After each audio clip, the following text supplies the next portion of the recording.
ગુજરાત રાજ્યના સૌથી સુંદર પ્રદેશો અને જિલ્લાઓમાં જેનો સમાવેશ થાય છે એવા છોટાઉદેપુર જિલ્લાના દ્રશ્યો કદાચ તમે જોયા હશે અને છોટાઉદેપુર વિશે તમે જ્યારે પણ સાંભળતા હશો ત્યારે તમને એવું સમજાતું હશે કે હા, એક આદિવાસી જિલ્લો છે, અંતરિયાળ વિસ્તાર છે અને ત્યાંના લોકો સમસ્યાઓનો સામનો કરે છે. ત્યાં રાઠવા લોકો રહે છે, રાઠ પ્રદેશ તરીકે ઓળખાય છે. ત્યાંના મેળાઓ વિશે સાંભળ્યું હશે, જોયું હશે. પણ એ સિવાય ત્યાંની સુંદરતા અને સમસ્યા એ બંનેનો કદાચ તમને અહેસાસ નહીં હોય. એ બંને વિશે આજે એકદમ શરૂઆતમાં એક અતિશય કરુણ ઘટનાની વાત કરીને કરવી છે. નમસ્કાર, આપની સાથે હું દેવાંશી. આ રાજ્યના જ્યારે સ્વર્ણિમ ઇતિહાસના અધ્યાયો લખાતા હશે ત્યારે છોટાઉદેપુર એના કયા ખૂણામાં આ લોકો સાચવશે, મને હંમેશા પ્રશ્ન થાય છે. છોટાઉદેપુર, કવાંટ, હાંફેશ્વર, આ કોઈ પણ વિસ્તારમાં તમે જાઓ તો ત્યારે તમને લાગે કે પ્રકૃતિએ જ્યાં છૂટા હાથે કુદરતી સૌંદર્ય આપ્યું, સરકાર ત્યાં પોતાની સુવિધાઓનો એક હાથ પહોંચાડવામાં પણ કેમ કાચી પડી હશે. હમણાં થોડા દિવસ પહેલા જ વિશ્વ પ્રવાસન દિવસ હતો અને એ જ દિવસે છોટાઉદેપુરનું હાંફેશ્વર એવી જગ્યા કે જ્યાંથી નર્મદા ગુજરાતમાં પ્રવેશ કરે છે. હાંફેશ્વરમાં ત્યાં સુંદર મજાનું મહાદેવનું મંદિર છે. જ્યારે નર્મદા ડેમ બન્યો ને એના પછી એ બેકવોટર છેક સુધી આવ્યું ત્યારે એ મૂળ મંદિર છે ઊંડાણમાં ગયું. એના પછી ગુજરાત રાજ્યના પ્રવાસન વિભાગે ત્યાં સુંદર સુવિધાઓ કરી છે. નર્મદાનું ખૂબ વિશેષ આધ્યાત્મિક મહત્વ પણ છે. જેટલું સામાજિક જીવનમાં નર્મદા વગર ગુજરાતની કલ્પના શક્ય જ નથી, એ જ રીતે આધ્યાત્મિક દ્રષ્ટિકોણથી જે લોકો ગુરુને માને છે, જે લોકો એ પરંપરાઓને માને છે, એ લોકો માટે નર્મદા વિના એ શક્ય નથી. નર્મદાનો કિનારો તપસ્વીઓનો કિનારો મનાય છે. એનો એક એક જે ખૂણો છે એ તમને દિવ્યતા અને ઉર્જા આપે એટલો શક્તિશાળી છે. નર્મદાની લોકો પરિક્રમા કરે છે, એને ચોખ્ખી રાખીને પરિક્રમા કરે છે, સુંદર પરિક્રમા થાય છે અને પરિક્રમા કરતા પરિક્રમાવાસીઓ જ્યારે હાંફ ખાઈને રોકાય એને હાંફેશ્વર એ રીતે ઓળખાય છે. અતિશય સુંદર, દિવ્ય, તમે જેની કલ્પના ન કરી શકો એટલો જબરદસ્ત પ્રદેશ છે. એને હમણાં જ બેસ્ટ ટુરિઝમ વિલેજનો એવોર્ડ મળ્યો છે. એ આવે છે કવાંટ તાલુકામાં. ત્યાં જ એને એકદમ ઉપરથી તમારે એનો સ્કાય વ્યૂ જોવો હોય કે નર્મદા કેવી લાગે ઉપરથી. એક બાજુ મધ્યપ્રદેશ, એક બાજુ મહારાષ્ટ્ર અને એ બંને પર્વત શિખાઓની વચ્ચે એટલે સાતપુડા અને વિંધ્યાચળ, આ બંને પર્વતો એના અંગરક્ષકોની જેમ સતત ચાલતા હોય અને નર્મદા કૂદતી ઉછળતી ગુજરાત રાજ્યમાં પ્રવેશ કરતી હોય ત્યારે રેવા કેવી લાગે છે. એ નદી સુંદર લાગે એ તમારે જોવા અને સમજવા માટે તુરખેડા જવું પડે. એ ગુજરાત રાજ્યનો મહારાષ્ટ્રની સરહદ પરનો, આ બાજુ જાઓ તો એમપીની સરહદ પરનો છેલ્લો પ્રદેશ છે અને એ અતિશય દિવ્ય છે. તમે ત્યાં જાઓ એટલે તમે સ્વિટ્ઝરલેન્ડ ભૂલી જાઓ, એટલું સુંદર છે એ જગ્યા. જો તમે સ્વિટ્ઝરલેન્ડ ગયા હો તો તમે એને ભૂલી જાઓ અથવા એના વિડીયોઝ જોયા હોય તો તમે સરખામણી કરી શકો. એટલી સુંદર જગ્યા. પણ પ્રશ્ન અને સમસ્યા એ છે કે તમે એને ગમે તેટલું પ્રમોટ કરશો, ત્યાં ટુરિસ્ટ પહોંચશે કેવી રીતે? કેમ કે રસ્તો નથી ત્યાં જવા માટે. તમારે ખૂબ ધક્કા મારીને જવું પડે ત્યાં. ગમે તેમ કરીને બાઇકવાળા તો એડજસ્ટ કરીને જતા રહે છે, પણ આજે પણ અનેક વિસ્તારો ત્યાં એવા છે કે જ્યાં બિલકુલ રસ્તો નથી. એટલે વાહન 108 તમે બોલાવો તો પહોંચે કેવી રીતે હાંફેશ્વર? શક્ય જ નથી 108નું ત્યાં પહોંચવું. પણ આ સમસ્યા આજથી નથી. એટલે ટુરિઝમ ડિપાર્ટમેન્ટને મંદિર બનાવ્યું, બાકીની બધી સુવિધાઓ ઊભી કરી અને હવે હાંફેશ્વરનો વિકાસ પણ કરશે સરકાર, એનો મને પૂરો ભરોસો છે. પણ એ હાંફેશ્વરની આજુબાજુના કે એની ઉપરના જે તુરખેડા સહિતના વિસ્તારો છે ત્યાં રસ્તા બનાવવા આ લોકો જરૂરિયાત કેમ નહીં સમજતા હોય. એ પ્રદેશની અનેક સમસ્યાઓની વચ્ચે રસ્તો એ ત્યાંની મુખ્ય સમસ્યા છે અને એનું દુષ્પરિણામ આજની ઘટનામાં સામે આવ્યું કે શું કામ હું આ સમાચાર સૌથી પહેલા લઈ રહી છું, કે શું કામ છોટાઉદેપુર જેવો એવો વિસ્તાર કે કદાચ જેના વિશે જાણવામાં કેટલા લોકોને રસ છે એનો મને બહુ ડાઉટ છે, પણ છતાંય એ વિસ્તાર વિશે એટલા માટે વાત કરી રહી છું કેમ કે એ હાંફેશ્વરમાં જેને હમણાં જ એવોર્ડ મળ્યો છે, જેનો વિકાસ થવાનો છે, એની જ નજીક આવેલો એક વિસ્તાર એટલે કે તુરખેડા. કવાંટથી નીકળો, કડીપાની ત્યાં જે તે સમયે જીએમડીસી હતી, એના પછી ઉપર તુરખેડાનો પ્રદેશ આવે છે અને ત્યાં સવારે એક પ્રસૂતાને પ્રસવની પીડા ઉપડી, એને હોસ્પિટલ લઈ જવી પડે એમ હતી. ત્યાંની સગર્ભાઓ આજે પણ ઘરે જ બાળકને જન્મ આપે છે, પણ જેને નથી ઘરે જે લોકો જન્મ આપી શકતા એને હોસ્પિટલ લઈ જવા પડે છે. એને હોસ્પિટલ લઈ જવા માટે રસ્તો ન આવ્યો. ફરી એકવાર જે જોડી બનાવીને લઈ જાય લોકો ચાલતા ચાલતા, એમ સવારે 5 વાગે તુરખેડાને એ લોકો ચાલતા ચાલતા નીકળ્યા. કમનસીબી જુઓ કે બાળકનો જન્મ થયો, માતાનું મૃત્યુ થયું, એને ન બચાવી શકાય. રસ્તાના અભાવે માણસો મરી જાય અને આપણે વિકાસની બહુ જ મોટી વાતો કરીએ તો આપણે અસમાનતા ફેલાવી રહ્યા છીએ રાજ્યમાં. એ સામાન્ય માણસો એ વિશેષ ફરિયાદ જ નથી કરતા. તમે ક્યારેય છોટાઉદેપુરના એ આદિવાસીઓને જોયા છે રસ્તા પર કે અમને રસ્તો આપો એમ કરીને આંદોલન કરતા? એ તમને ગાંધીનગરના સચિવાલયમાં નથી દેખાતા. માંડ સરકારી નોકરીઓમાં આટલું પ્રતિનિધિત્વ નથી એમનું, અને જે હોય એ લોકોને આંખના કણાની જેમ ખૂંચતું હોય છે. સાવ દારૂણ અવસ્થામાં જીવી રહ્યા છે. એના સુધી રસ્તો ન પહોંચ્યો, અને રસ્તો ન પહોંચે તો યોજનાઓ અને સુવિધાઓ પહોંચશે તો શક્ય જ નથી.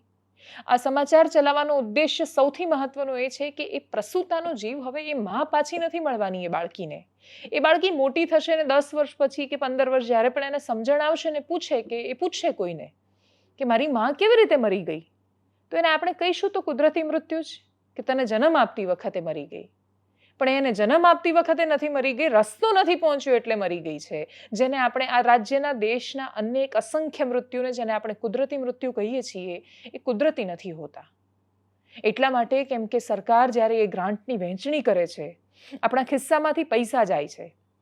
1 પૈસો 1 રૂપિયાથી માંડીને પેટ્રોલ ડીઝલમાં આપણે જે ભરપૂર ટેક્સ ભરીએ છીએ, 95 રૂપિયાનું પેટ્રોલ પુરાવીએ છીએ, નાનું બિસ્કિટનું પેકેટ લઈએ છીએ, કેમેરા ખરીદીએ છીએ, આ લાઇટ્સ લાગેલી છે, આ માઇક લીધેલા છે, કોઈ પણ વસ્તુ ટેક્સ ભરીએ છીએ.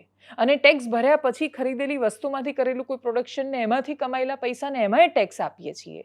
એટલે સતત ટેક્સમાંથી બધું જ આપ્યા પછી એ લોકોના હિસાબમાં જ્યારે નથી પહોંચતા ને રસ્તા, ત્યારે એ સવાલો વધારે દ્રઢ અને મજબૂતાઈથી પૂછાવા જોઈએ કે તમે આ ચોરી કરી રહ્યા છો સરકાર.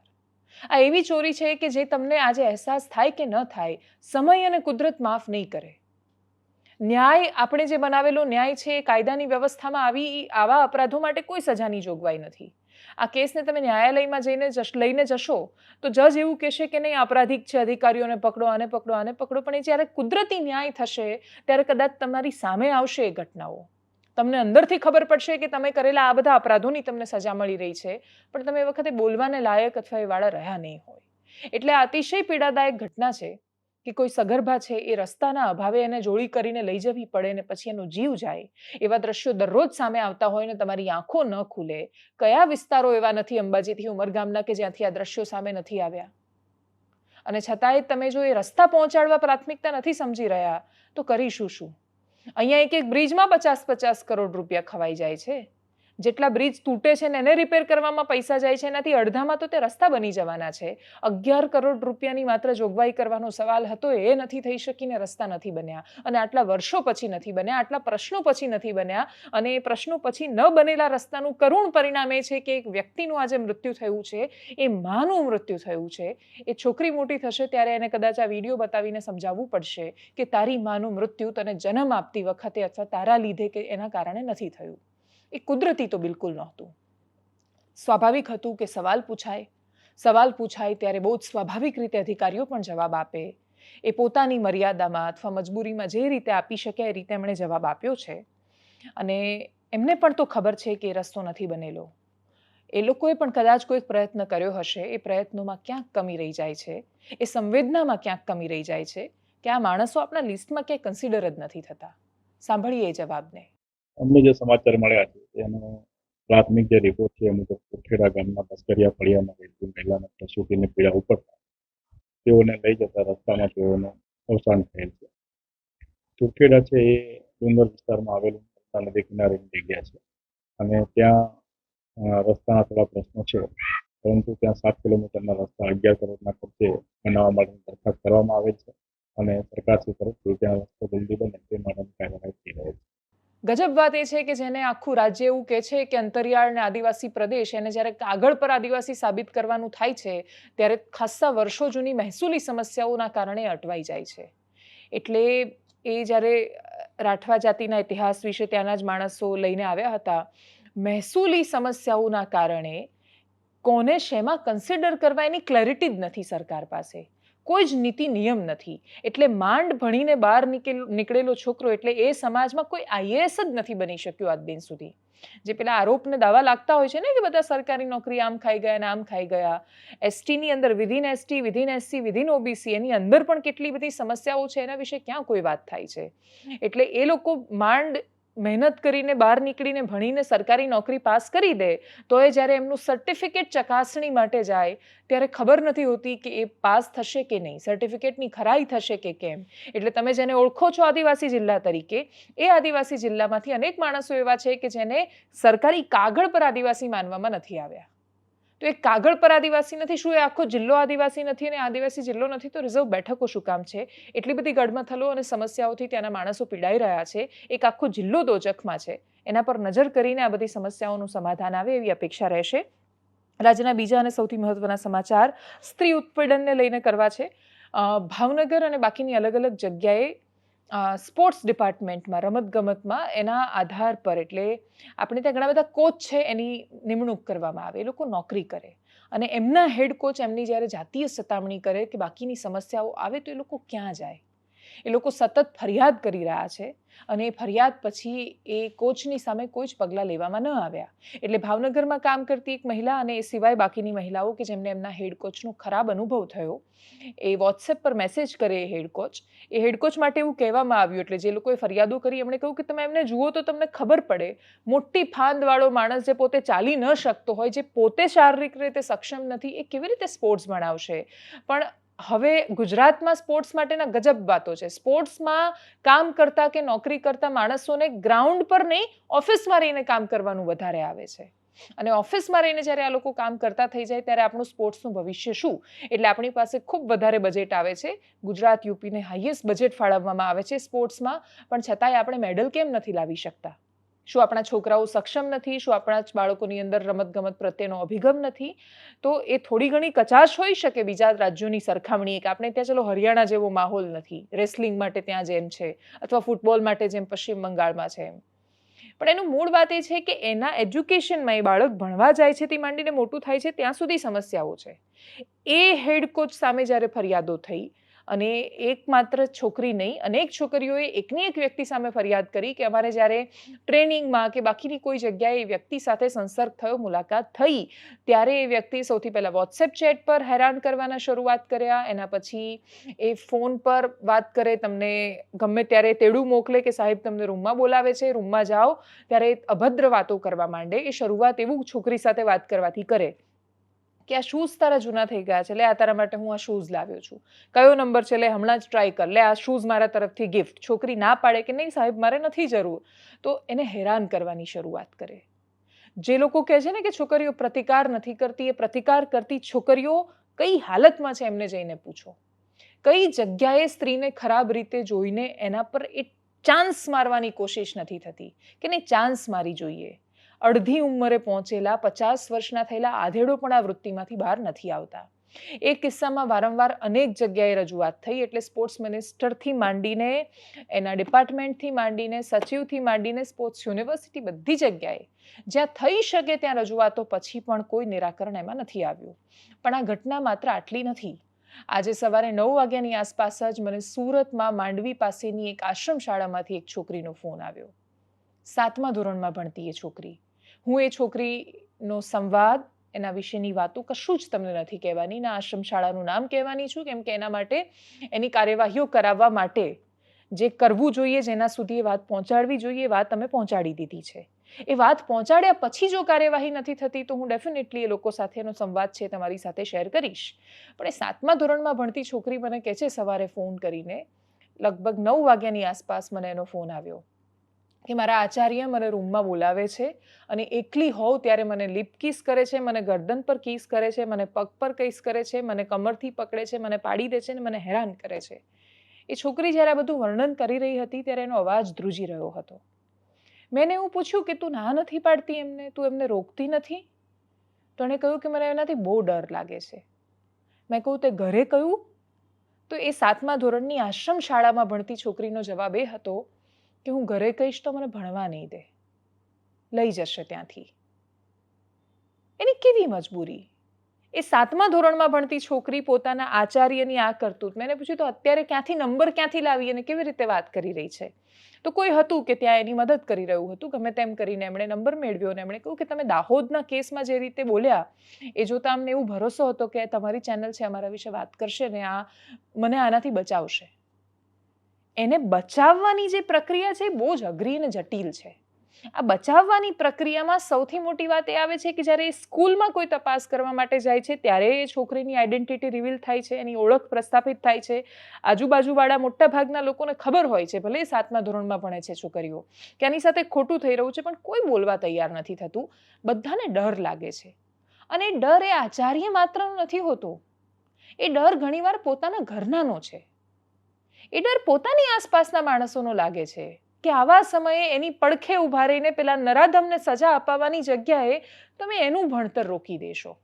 એટલે સ્પોર્ટ્સવાળી છોકરી હોય કે જે નોકરી કરે છે પોતે, કે પછી એ આશ્રમ શાળામાં ભણતી 7મા ધોરણની છોકરી, આ બંનેમાંથી એક પણ એટલે સામે આવીને કશું જ નથી કહી શકતા, ના ફરિયાદ કર્યા કે ના એકે પ્રતિકાર કર્યો, કેમ કે ખાસી મોટી છે, એક તો પ્રતિકાર નથી કરી શકતી. એ કે છે કે હું ગૂંગળામણ અનુભવી રહી છું, મને એવું લાગે છે કે જીવવું નકામું છે. એ મરવાની વાતો કરે છે. 7મા ધોરણમાં ભણતી છોકરી. એનો જ્યારે ફોન આવ્યો ત્યારે મને અડધો કલાક સુધી તો એ સમજણ જ ન પડી કે આમાં હું શું કરીશ, એની મદદ કેવી રીતે કરીશ. જ્યારે એ મદદ કેવી રીતે કરીશ એ અસહાય તમે છેક અમદાવાદમાં બેસીને મહેસૂસ કરો તો એ છોકરી કેટલા સમયથી શું સહન કરતી હશે ત્યાં. કયા કેસ ને કઈ વાતો, આ બધી જ વાતોમાં એ આચાર્યને સજા અપાવવી ઘણી સરળ છે. એ છોકરીનું સામાન્ય જીવન આખી જિંદગી જીવવું એ અઘરું છે.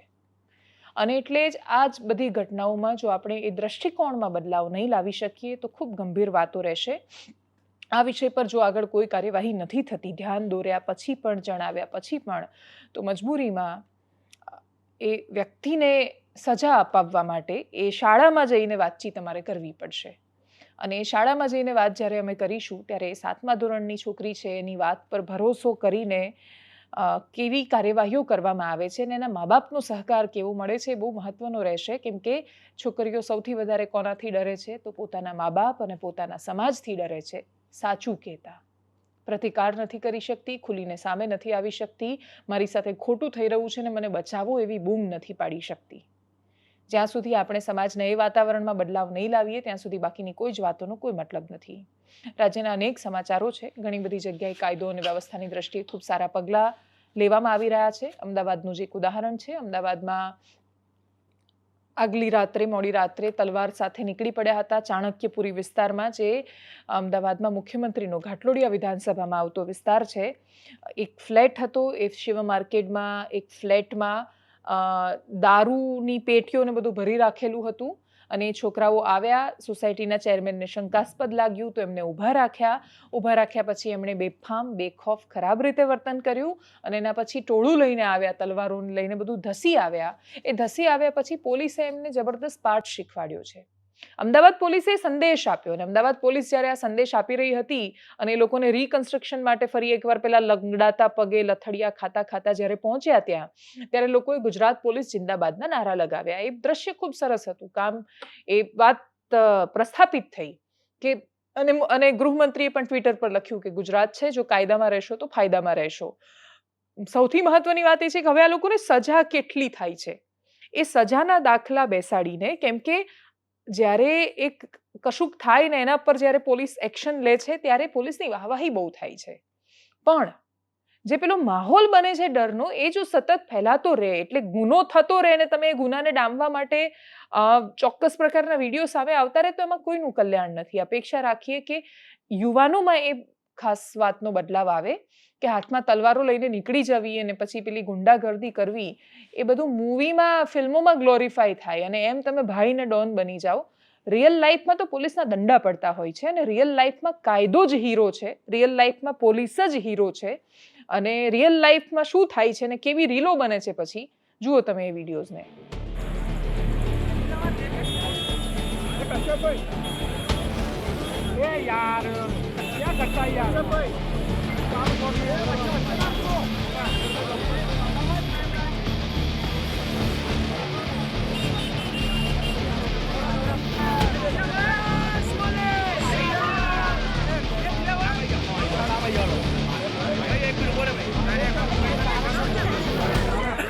અપેક્ષા માત્ર એટલી કે કોના વિસ્તારમાં, રાજ્યના કયા હિસ્સામાં ગુનો થઈ રહ્યો છે, કઈ જગ્યાએ કાયદો અને વ્યવસ્થા કથળેલી છે એ કોઈ જ ભેદભાવો વગર આખા રાજ્યમાં કાયદો અને વ્યવસ્થા ખૂબ સારી રીતે લાગુ થઈ શકે અને આરોપીની સાથે એ જ વર્તન થવું જોઈએ જે કાયદામાં લખેલું છે, અને એટલે જ આ કોઈને બક્ષવામાં ન આવે. રાજ્યના અંતરિયાળ વિસ્તારો તો બસ એ તો પછાત વિસ્તારો છે એમ માનીને એને છોડી ન દેવાય. આટલા વર્ષો થયા આપણે સાવ બધું જ સમાન ને સુવર્ણ ભવિષ્યની અપેક્ષા નથી રાખી રહ્યા. બધાના ઘરે સોનાના નળિયા લગાવી દો એમ કોઈ જ નથી કહેતું. અમદાવાદ જેવી બહુ જ મોટી મોટી સુવિધાઓ ત્યાં મૂકી દો એવું એ કોઈ નથી કહેતું. પણ ત્યાં કોઈ ઓવરબ્રિજ તો તમારે જઈને બાંધવાના નથી, ત્યાં મોલ મલ્ટીપ્લેક્સ બાંધો એવું નથી કર્યું, ત્યાં એન્ટરટેનમેન્ટના સાધનોની વાત નથી થઈ રહી, ત્યાં લોકોની સુખાકારી માટે એમના જીવન સ્તરની એ વાત નથી થતી. ખાલી વાત રસ્તાની થાય છે. એ લોકો જીવી શકે એવું વાતાવરણ આપણે એમને આપી શકીએ એવી અપેક્ષા સાથે એનાલિસિસમાં અત્યારે બસ આટલું જ. નમસ્કાર.